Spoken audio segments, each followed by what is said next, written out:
the Club World Cup's weird. I don't know whether to classify it as its own unique situation or we classify it more as 25, 26. But maybe just a brief look ahead to 25, 26 of what kind of your ambitions are, because the introduction of the Champions League is obviously exciting. It's something we want. We want to be in that competition, but obviously with a league phase that slightly alters, I guess, the level of competition you're going to face. And as you mentioned earlier, like Maresca having to deal with that for the first time and juggling games where he can't just throw the C team out and it'll be okay.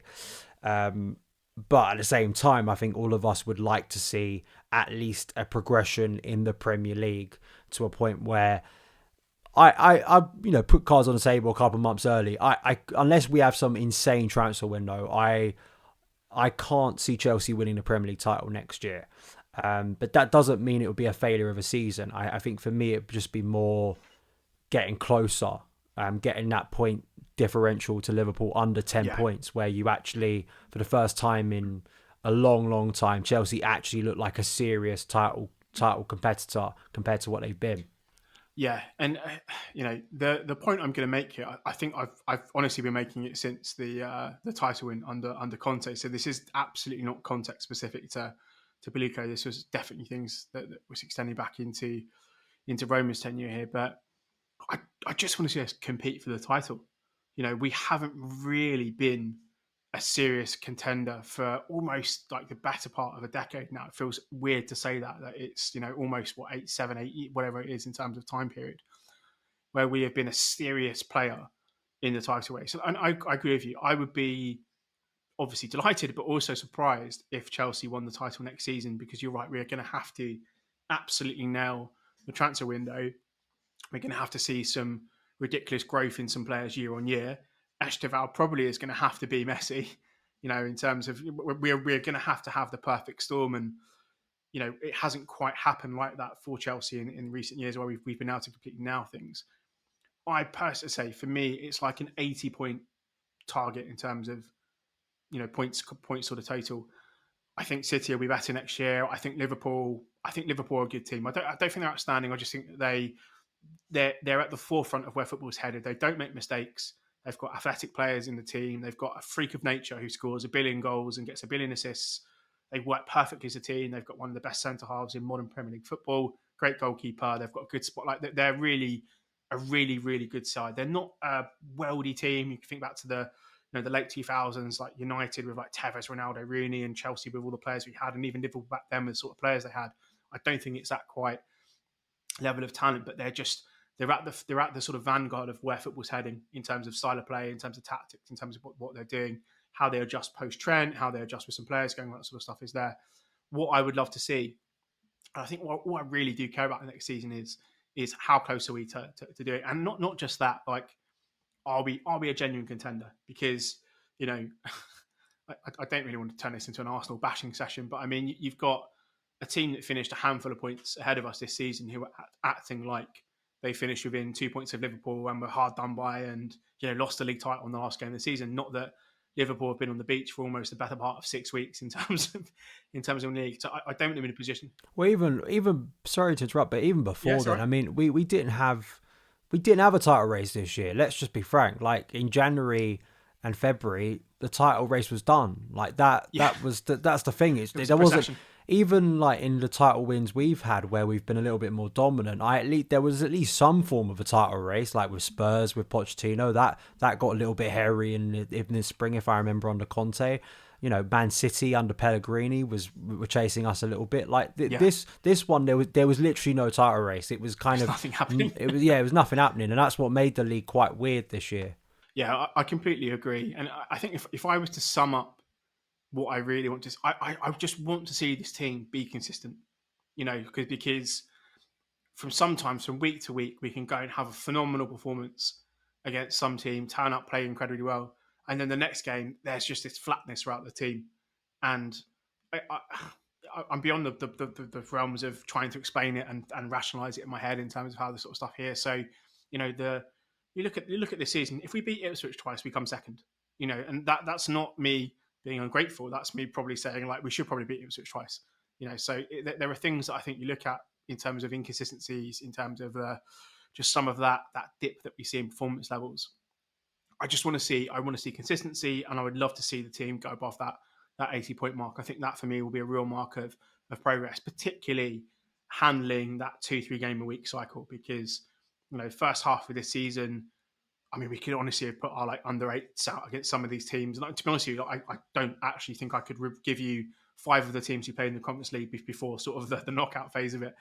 So there is an element of being able to kind of really rotate, and I don't think we'll have that luxury maybe in all of the fixtures, as you say, in the revamped format. So I'm curious to see how that kind of happens. And I think probably again that will be the biggest impact on the season is how we transition into being a team that has to play the first choice 11 or close to it virtually every game to sort of compete in terms of particularly Champions League and Premier League. I'd like to see a bit more rotation in the cups, obviously. So that for me is going to be like the big focal point of how are we managing players, how are we managing workload, how are we dealing with having serious games thick and fast.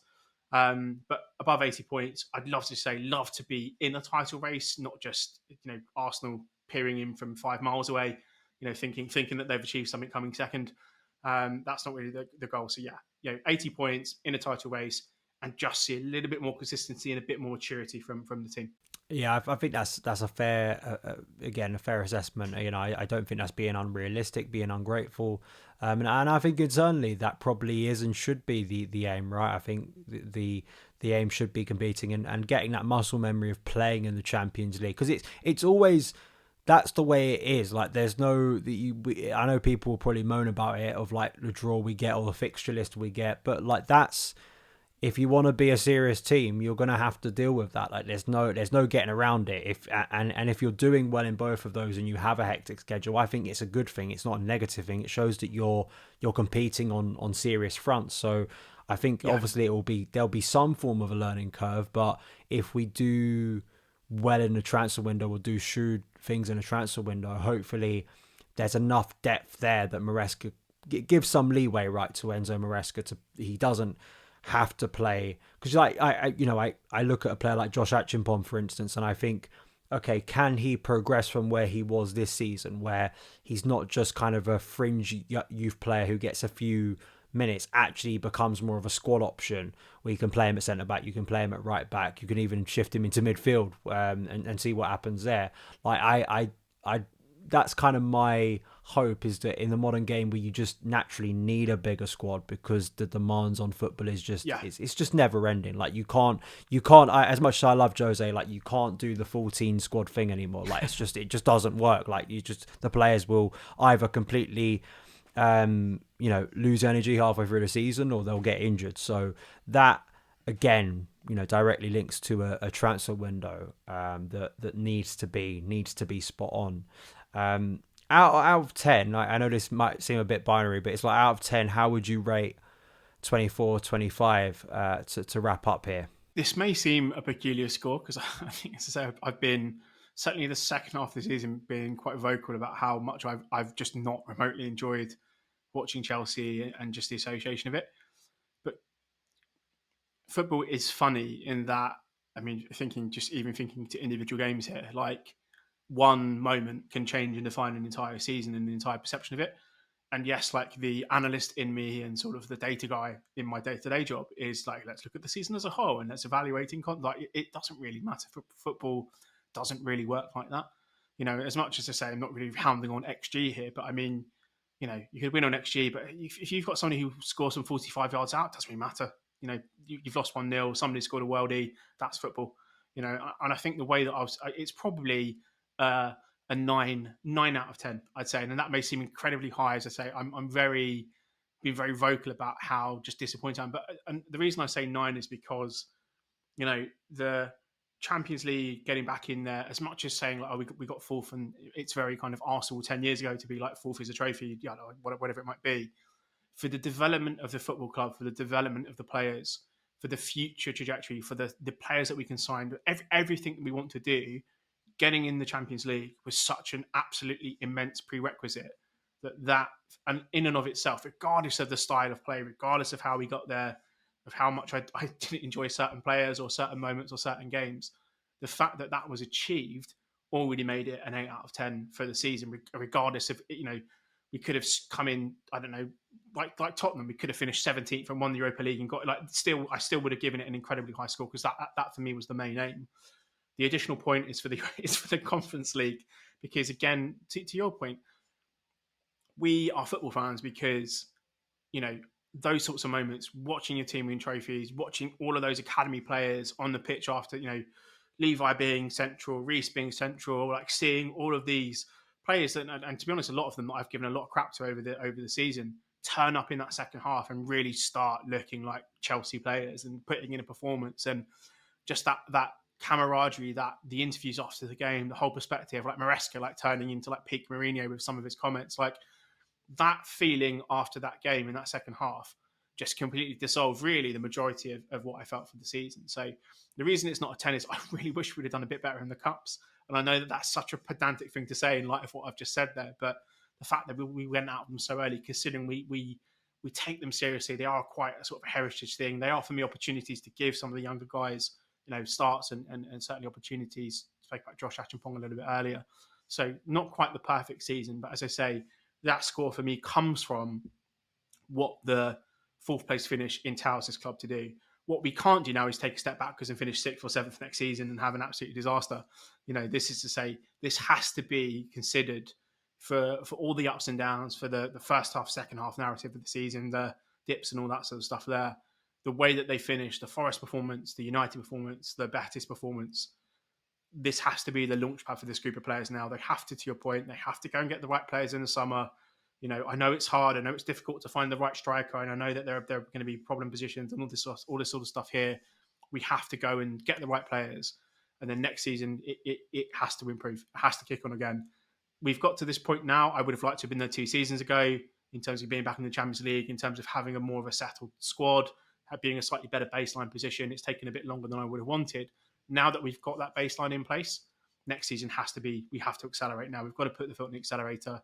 There is a feeling and an emerging sense that this is a new kind of Chelsea team, but there's still that recognisable DNA there, particularly the last couple of games. Backs against the wall, high pressure, having to win, having to do something, having to turn up, having to fight against adversity, winning finals against the, really kind of second half, just blowing the team out of the water. Very reminiscent, I guess, of the Arsenal Europa League final, which I'll just naturally just drop in there towards the end as well. But yeah, as I say, the last couple of games for me turned pretty much everything on its head. So quite a strong 9, I'd say, in terms of progression, because I just think that end of the season, where they've ended up, what this will enable them to do, hopefully the growth in the players, the catalyst, I think, has happened. And then we'll look back on this in a year time and be like, yeah, this was the moment when things started to change for Chelsea and the squad in particular. No, I agree. I think that like the being in that end as the Enzo goal went in, the Jackson goal goes in, the Sancho goal goes in, and then obviously Caicedo with the icing on top of everything, with the addition of what happened at Forest. Like, it is true that, football is more emotional than it is logical or intellectual. And I think that that's why I think for a lot of fans, the pain or the frustration will kind of ebb away very quickly. And sure, there will be some people who kind of mock that and go, well, it's kind of flippant, it's fickle, it's reactionary, but it's fickle. But yeah, it is. Like, listen, and the thing I always say, right, I wish I could in February or March, when I was reacting negatively to our bad performances, to know if I had a TARDIS and I could travel to right now and know the season was going to end up fine, then yeah, maybe I'm not getting angry after our performance at the Emirates. But unfortunately, we don't live in that reality. I don't have that privilege. I can't jump forward in time. I can only judge what I see in front of me. And I think that it absolutely is true that, the stakes of this season mattered so much that you did feel walking into that Forest game that it could be as not as like apocalyptic if it went wrong, but it was as defining, I think, for a generation as the 03 game and the Champions League playoff. It did feel very, yeah, it's like it did feel very, very sliding doors moment. And it was kind of now or never. Like, are we going to turn up when it really matters and start to get serious, or are we not?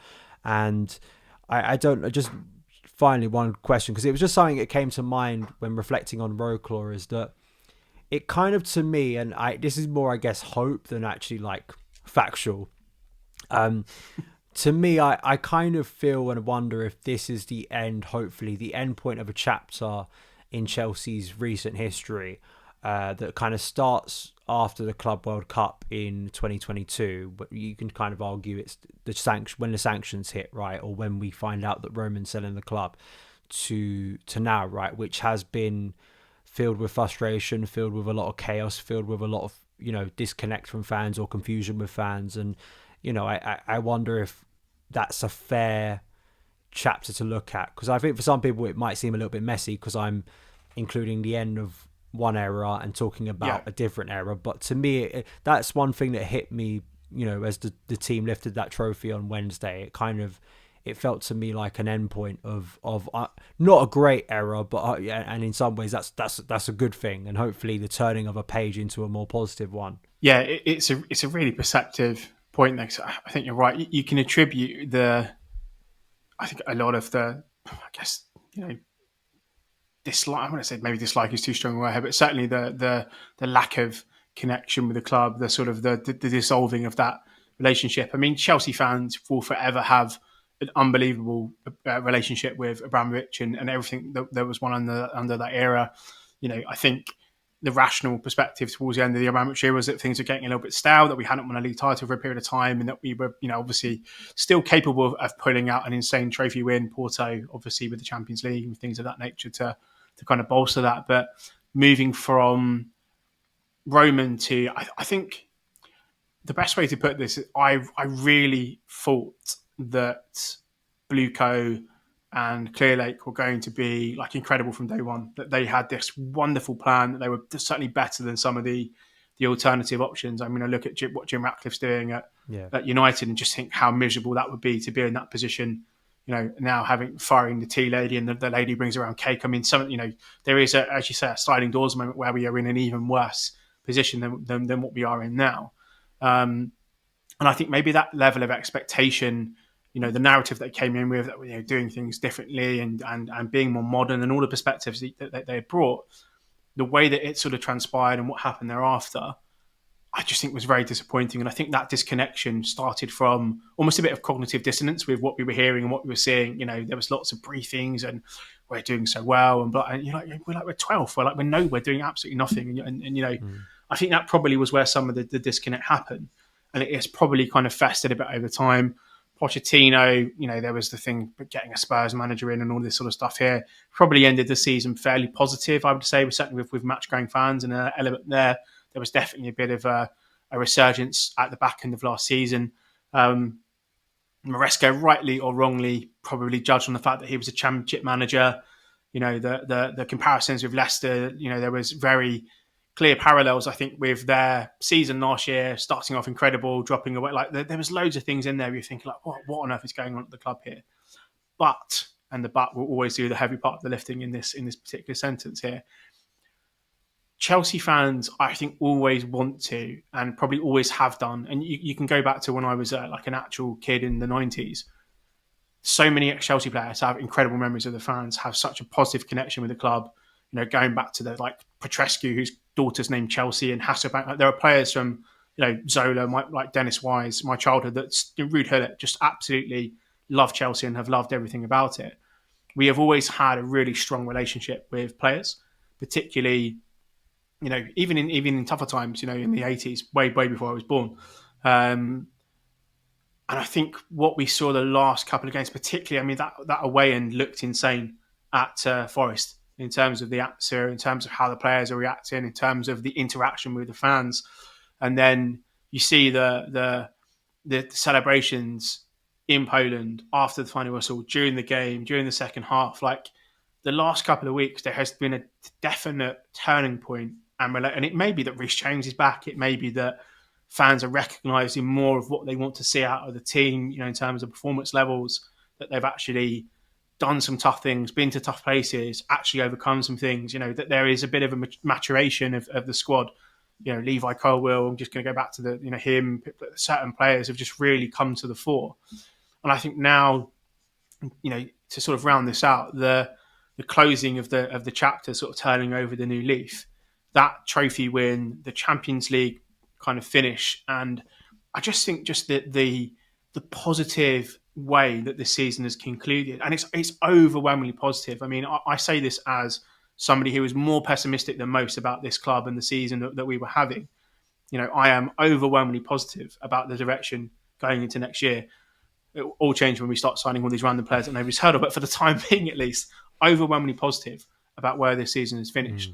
And I feel more connected to the squad, to the players than I have done in a very, very long time, 2-3 years maybe, in terms of certain players. Yeah. And this has to be the foundation moving forward. We've got the connection back. There is that Chelseaness that is emerging in this team. They're doing it in their own way.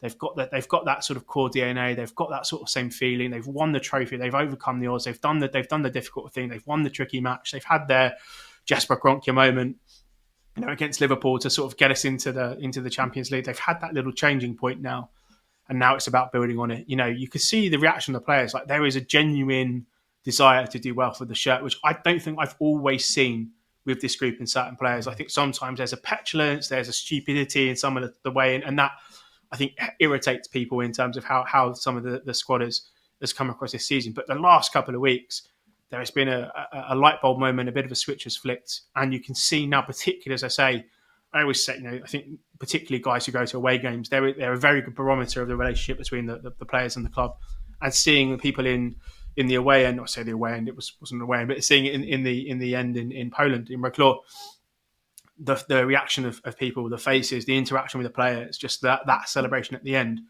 seemed to be a little bit of a full stop period on, we've had this period now, not maybe had the best 3 years, we perhaps have maybe underachieved given the level of spend, we've had all of this stuff thrown at us, all of these comments from various pundits, etc. But we've won a trophy now, we've come in the top 4, underline this, let's start using this as a bit of a springboard. I think that's the message I'll take forward into next season, is that this is the foundation, this is the springboard. Let's see what this group can do moving forward. The perfect way to wrap it up, really. I think, it was a overwhelmingly positive, and hopefully that continues into next year. That's what I pray the most, that because you get that feeling and you want to experience it again and again and again, and you don't want to lose it, because it's as much as negativity and kind of pessimism can spread very quickly, as we've seen.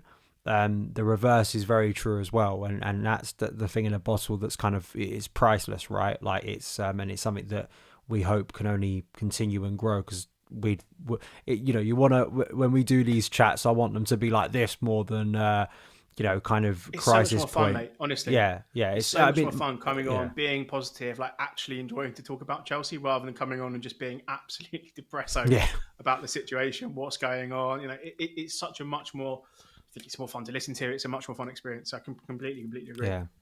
100%. So thank you so much, Joe, once again for taking the time to join me for this end of season review. Just, are you going to be around over the summer to maybe go on some other podcasts, just for, and as well, I'm sure, for people to go on X and follow you if they haven't already? Yeah, I think that there's definitely probably a Friday slot in my calendar, let's say, in terms of doing a little bit more podding moving forward. But yeah, more than happy, obviously, to come back on here. Definitely enjoy the chat as always. But yeah, I will try to be a little bit more available, I'd say, over the summer period, because I think it's going to be interesting, particularly as you say, this weird kind of Club World Cup feels a bit like pre-season, feels a bit like post-season. Don't really quite know what's going on here, but I think that's going to be fun to be a part of. And it wouldn't surprise me, in all the weirdness that it's Chelsea, that we somehow kind of go and win that tournament, given that that would be a very typical Chelsea kind of finish to sort of this season or the start of next season, whatever way we're positioning. Yeah, I mean, to me, I sort of see it more as 25-26 when you got players like Santos potentially playing in it, and Delap potentially playing in it. Like, to me, it's and they're wearing a new kit. It has to be kind of next season, but we'll see how it all turns out, and maybe the momentum of what we were just talking about, that positivity, can drive us forward into the Club World Cup. So we will see. But thank you so much, Joe, for coming on. Thank you so much, everyone, for watching, for listening, for supporting the show throughout 24-25 as we head towards the Club World Cup, and of course covering everything in 25-26. So follow, rate, review, subscribe wherever you're watching and listening to this, and I will see you again very, very soon. All the best.